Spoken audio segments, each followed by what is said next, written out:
Vamos al encuentro de Lucas Romero, que tiene la gentileza de atendernos. Él es politólogo, director de Sinopsis Consultores, que quedó ya en esta semana tremenda, un poco para atrás, pero fue uno de los pocos consultores que vaticinó con un error muestral, creo yo, lo que ocurrió en Buenos Aires, que nadie, ni el propio Juntos por el Cambio esperaba, creía que iban a perder por poco, pero creía que iban a perder. Lucas, buen día, gracias por atendernos. Buen día, María, el placer es mío, un saludo a todo el equipo. Bueno, muchísimas gracias. Estamos todos como si nos hubiéramos tomado dos litros de café, ¿no?, en esta semana. Sí, una semana muy intensa desde lo político, con una crisis política dentro de la coalición de gobierno que es cierto, es derivada del resultado electoral, pero creo que para entenderla hay que irse un poquito más atrás en el tiempo, ¿no? Te escucho. Está bueno eso.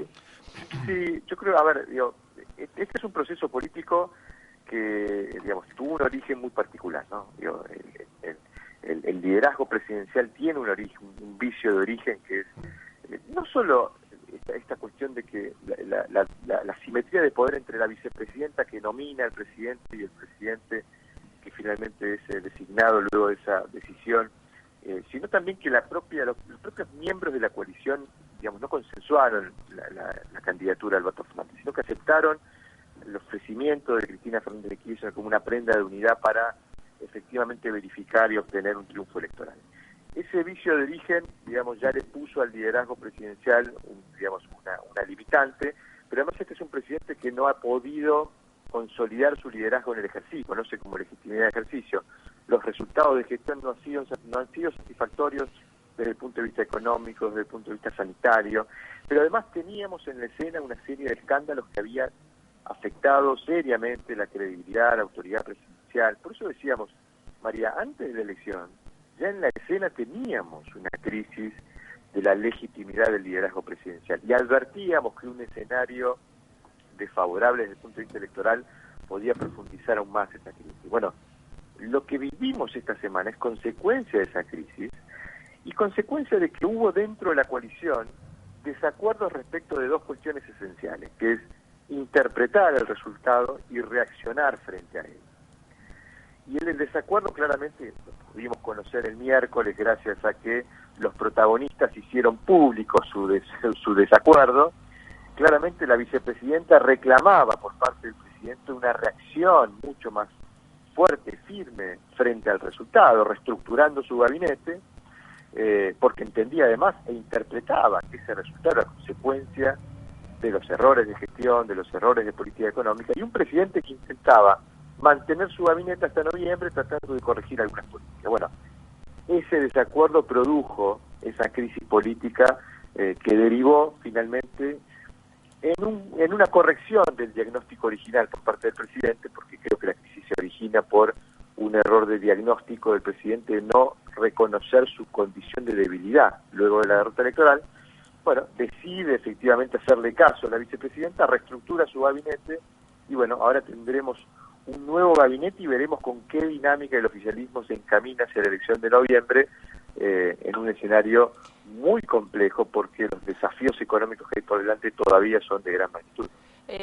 A ver, da la sensación que sí, es un gabinete un poquito más robusto por Mansur, por el propio Domínguez.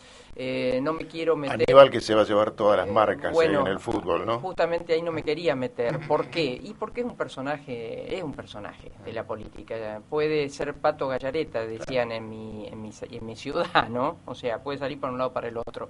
Ahora, ¿vos crees que este nuevo, no lo conozco al nuevo ministro de Educación, me gustaría después algún análisis sobre esto, pero ¿crees que este gabinete alcanza para frenar la sangría de votos en 8 semanas? El gabinete nos puede decir algo de las políticas públicas de un gobierno, pero no nos dice todo. Y yo creo que más allá de los nombres y las capacidades, esta es una coalición que ha venido presentando problemas en su funcionamiento. Y creo que la peor, o si se quiere, las consecuencias de la mala gestión no han obedecido a los nombres y a las capacidades, sino precisamente a esa disfuncionalidad que tiene la coalición. Y digo disfuncionalidad porque en un contexto de crisis uno necesita dos cosas: centralidad en el proceso de toma de decisión y rumbo. Fíjate, María, son las dos dimensiones del ejercicio del poder, ¿no? ¿Quién conduce y hacia dónde vamos? Claro. Y yo creo que esta coalición ha venido ofreciendo deficientemente respuestas a esas dos preguntas, ¿no? Nos preguntábamos el 10 de diciembre del 2019 quién va a conducir y hacia dónde vamos, y creo que son dos preguntas que nos las seguimos haciendo. ¿Quién conduce en esta coalición y hacia dónde vamos? Porque esta es una coalición, y de vuelta me voy al origen. 3 meses antes de la elección primaria de agosto del 2019, el Frente de Todos no existía. Claro. Si uno tuviera que caracterizar esta coalición, es una coalición más por necesidad que por afinidad. Y ha sido una coalición que, para conservar esa unidad, requirió priorizar la conservación de los equilibrios internos. Este ha sido un presidente que, más que estar atento con las manos en el timón hacia dónde está dirigido el barco, o hacia dónde está yendo el barco, es un presidente que ha estado más atento de que los marineros no se peleen. Sí, es una imagen, eso perdón que te la subraye, ¿no? Porque realmente es así. Yo recuerdo que allá casi inicialmente, una vez que publiqué en Infobae sobre ese que yo veía un presidente abocado al equilibrio interno y no hacia la política que debía generar, y me acuerdo que un poco se enojó con esa figura, que después empezó a crecer la figura del equilibrista, ¿no? Sí, totalmente, pero aparte el propio presidente en entrevistas, allá por enero, febrero del 2020, reconoció cierta demora en el inicio de la gestión, precisamente porque él, y lo exponía públicamente, ¿no? Se lo dijo Berbisky en una entrevista, debió revisar las designaciones de terceros, cuartos funcionarios, cuarta línea, porque quería que se conservaran los equilibrios internos. Es decir, esta característica del funcionamiento es absolutamente contraproducente al momento que enfrenta este gobierno, que requiere mucha agilidad, mucha velocidad en la toma de decisión, mucha claridad en el rumbo. Y fíjate qué curioso, ¿no? Porque, digamos, en algún punto esta crisis del gabinete, esta crisis entre el presidente y la vicepresidenta, en algún punto puso de vuelta en exposición esta necesidad de conservar equilibrios, ¿no? Se discutían nombres en función de si eso afectaba o no las relaciones entre los actores. Bueno, no es la mejor condición para enfrentar una crisis de las características que está enfrentando la Argentina, y esa falta de centralidad, esa falta de definición del rumbo, me parece que es lo que está generando desconfianza, lo que genera digamos, muchas dudas respecto hacia dónde estamos yendo, y obviamente si uno lo vuelca a las políticas públicas, esta gran discusión de respecto de, bueno, cuál es el programa económico de este gobierno, y esas incertidumbres que genera sobre todo entre los agentes económicos. A ver, si tenemos que hacer una mirada sobre ganadores y perdedores, ¿crees que hay un equilibrio? ¿Crees que perdió más el presidente? Yo creo que no ganó nadie, no perdió nadie, pero sí perdió la coalición, porque de vuelta, me parece que en esto de tratar de conservar los equilibrios y de que nadie gane, bueno, quizás pierden todos juntos. Claro. Porque lo que le falta al gabinete es consistencia, homogeneidad, orden respecto de definiciones de orientación de política pública, y obviamente, digamos, pongo un ejemplo, me parece bastante particular la designación de Santiago Cafiero en la Cancillería, ¿no? Pero nuevamente estamos viendo la política exterior como un subsidio político, porque, digamos, lejos están las capacidades de Santiago Cafiero para poder asumir un rol que requiere de un conocimiento técnico tan especial, tan particular.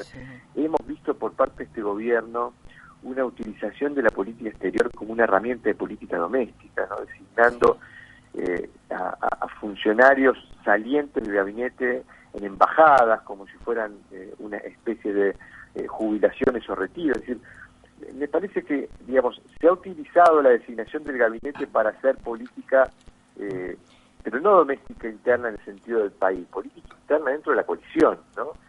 Y ahí es donde me parece que pierden todos. Y de vuelta vamos a ver un gobierno sin claridad en el rumbo, qué es lo que necesita el país en este contexto de crisis, tener en claro por lo menos hacia dónde se va, y obviamente vamos a seguir viendo las dificultades que ha tenido este presidente para tomar decisiones, ¿no? Porque digamos, es una coalición que requiere un sistema de consulta interno para terminar de definir las decisiones que, digamos, ralentizan mucho la reacción y producen, lógicamente, respuestas deficientes. Estamos hablando con Lucas Romero, un placer, politólogo, director de Sinopsis. ¿Marcos? Sí, Lucas, buenos días. Buenos días. ¿Crees que, terminamos acá con los cambios en el gabinete o puede haber más, se puede trasladar a las segundas líneas? Bueno, este ha sido un gobierno que le ha costado producir cambios en el gabinete. Recordemos que tuvimos casi 10 días para designar al reemplazante de la ministra Lozardo. de Justicia. Exactamente, es decir, y eso tiene que ver con estas dificultades para procesar y tomar decisiones dentro de la coalición. Yo me imagino que si se abrió la coalición y se produjeron cambios, bueno, se habrá cerrado esa etapa y no se volverá a abrir por las dificultades que eventualmente generan, ¿no? Hemos visto además una coalición que ha presentado ministerios absolutamente, digamos, compartimentados, con funcionarios que responden a diferentes espacios de la coalición. Creo que se va a intentar, obviamente, conservar esos equilibrios. No me imagino, salvo alguna excepción, un ministro entrando y sacando a funcionarios de segundo y tercer orden que responden a otro espacio. Me parece que ahí también va a haber, digamos, dificultades. Me imagino que la etapa se cerró, que no vamos a ver más cambios. O sea, se salvó Guzmán. Se salvó Guzmán. Yo creo que ahí, digamos, hay un reconocimiento del trayecto que viene realizando Guzmán en sus negociaciones y conversaciones con el Fondo Monetario. Me parece que ahí, digamos, el reemplazo de Guzmán podía producir muchas complicaciones en esa negociación y ha prevalecido la idea de que conservarlo seguramente no va a ser con la misma política económica que el propio Guzmán venía desarrollando después de la carta de Cristina. Me imagino que Guzmán seguirá, pero posiblemente se producirán cambios en la ejecución de la política económica y en la definición de algunos aspectos de la política económica. Y veremos qué sucede después de que Guzmán efectivamente logre un acuerdo con el Fondo Monetario, ¿no? Porque, digamos, ha sido un ministro muy abocado a la cuestión de la deuda y veremos si se cierra una etapa después de la negociación con el Fondo o tiene el ministro, digamos, espalda política para continuar hacia el final de mandato, ¿no? Y la relación con los gobernadores, está Mansur, no es poco. Ahora, a la reunión de La Rioja, algunos fueron explícitos, como el caso del gobernador Schiaretti, y otros en silencio, como Perotti, pero yo no veo región centro acompañando esto. Sí, a ver, han sido los grandes destratados dentro de la coalición de gobierno los gobernadores, ¿no? Claro. Esta ha sido, yo siempre digo, una coalición con un sesgo bonaerencista muy marcado. Y lo voy a poner en el número. Si uno mira las transferencias discrecionales del gobierno nacional a las provincias, quizás la variable más explícita respecto de cómo está la relación del gobierno nacional con las provincias, en el 2020 las transferencias discrecionales a la provincia de Buenos Aires representaron el 45%. Ustedes me dirán, bueno, la provincia es la más grande del país, quizás eso justifica, bueno, pero en 2019 habían sido el 34%, o sea, las transferencias crecieron 11 puntos porcentuales. Y esto es una torta, digamos, el crecimiento de las transferencias a la provincia significa que hubo un decrecimiento de las transferencias hacia otras provincias, es decir, esta ha sido una gestión que ha estado muy preocupada en atender las necesidades de la provincia de Buenos Aires por el peso político que tiene la provincia dentro de la coalición, porque representa el espacio territorial del proyecto político de Cristina Kirchner y sabemos la influencia y la incidencia que ha tenido Cristina Kirchner en la gestión de gobierno. Bueno, creo que la respuesta que recibió el presidente cuando convocó a los gobernadores al gabinete es consecuencia en algún punto de ese estrato, ¿no? De hecho, lo mencionaba en Twitter, si uno mira el gabinete, digamos, este es un gabinete que más del 90% de sus funcionarios, sus integrantes, son de Buenos Aires, de la ciudad de Buenos Aires o de la provincia de Buenos Aires. Tenemos solamente dos funcionarios del interior, que son el jefe de gabinete ahora, claro. Juan Mansur, y el ministro de Justicia, Soria de Río Negro. Después la mayoría son de la provincia de Buenos Aires o de la ciudad de Buenos Aires, lo cual marca este sesgo bonaerense. ¿Soria queda o se va? Tengo ¿Cómo? una duda. ¿Soria quedó o se va? Está, no sé. Quedó. Para mí quedó. En principio no tengo información en contrario. Claro, o sea, todos los renunciantes fueron ratificados y los no renunciantes fueron reacomodados y o eyectados. Uno debe interpretar que las designaciones anunciadas ayer, bueno, por omisión, las que no se anunciaron son continuidades. Claro. ¿Cómo crees que, bueno, actuó en estos días? Es más, no pudo festejar algún triunfo que la oposición, ¿no? ¿Cómo a la vez que actuó, si tendría que haber tenido más participación, porque no hubo mucha exhibición, me parece, o si hizo bien, bueno, dejando que resuelva sus problemas o sus cuitas el gobierno per se? Bueno, dice aquella máxima de cuando el rival se equivoca hay que dejarlo que se siga equivocando, ¿no? Me parece que acá la oposición se retiró de la escena porque estaba viendo una situación muy inconveniente para el propio oficialismo, digamos, entonces no había motivos para interferir. También es cierto que la situación era delicada desde el punto de vista institucional, porque si esta crisis que venía escalando, por lo menos hasta el miércoles a última hora de la jornada, estábamos en una situación de mucho conflicto entre el presidente y la vicepresidenta, podía ocasionar una fractura de la coalición de gobierno y eso derivar en una crisis institucional mucho más importante. Entonces, me parece que la cautela fue lo que predominó, pero, digo, tampoco tenía demasiado, por qué opinar sobre las cuestiones internas de la coalición gobernante. Digo, me parece que ha sido, quiero destacar un aspecto, ¿no? Porque la vicepresidenta lo denomina una derrota sin precedentes. Y efectivamente lo que vimos el domingo fue sin precedentes en términos de lo que fue el deterioro del caudal electoral del oficialismo. Porque se ha destacado, me parece que equivocadamente, esta idea de que, bueno, el gobierno retrocedió 16 puntos porcentuales, o sea, de 48,2 a nivel nacional cayó a 32,2, que es lo que sacó en el agregado nacional en esta elección primaria. Bueno, digamos, me parece que es un error plantearlo de esa manera, porque el 32,2 que obtuvo el gobierno el domingo pasado es sobre una torta mucho más chica. Claro. Con lo cual, en valores absolutos, lo que sucedió el domingo fue un retroceso del oficialismo, que si uno lo compara con el resultado de octubre del 2019, cuando Alberto Fernández ganó la elección presidencial, representó una pérdida de más de 6 millones de votos a nivel nacional. Es decir, el Frente de Todos, si uno compara lo que sucedió el domingo con lo que sucedió en octubre del 2019, perdió más del 47% de sus votos.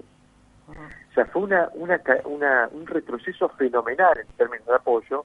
Por eso la vicepresidenta lo denomina una derrota sin precedentes, que más allá de la derrota nacional y de la derrota en la provincia de Buenos Aires, representó una caída en los niveles de apoyo muy significativa si lo comparamos de dónde venimos. ¿Y perdió algo de núcleo duro o fue, como creo que lo dice tu colega Jacobe, perdió ese voto swinger, ¿no? Ese que una vez va para un lado, va para el otro?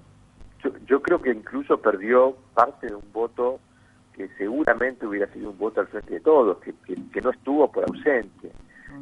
Hay un dato quizás que puede ser el más alentador para el oficialismo de cara a noviembre, que es hemos registrado niveles de participación muy baja en zonas a donde al peronismo le suele ir muy bien. Solo por mencionar un ejemplo, en la provincia de Buenos Aires, en el Gran Buenos Aires, los municipios con más baja participación fueron José Cepaz, Moreno y Florencio Varela. Quizás para la audiencia no son familiares, pero son distritos en donde al peronismo le suele ir muy bien.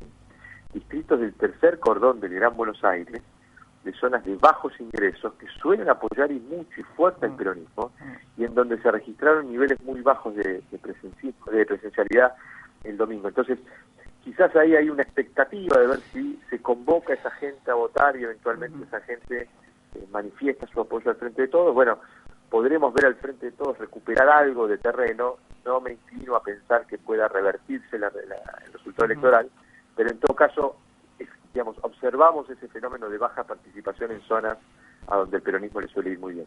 Lucas, un placer. Gracias por todo tu tiempo, ¿eh? No, por favor, María, un saludo a todos. Gracias. Lucas Romero, politólogo, director de Sinopsis Consultores, perdón.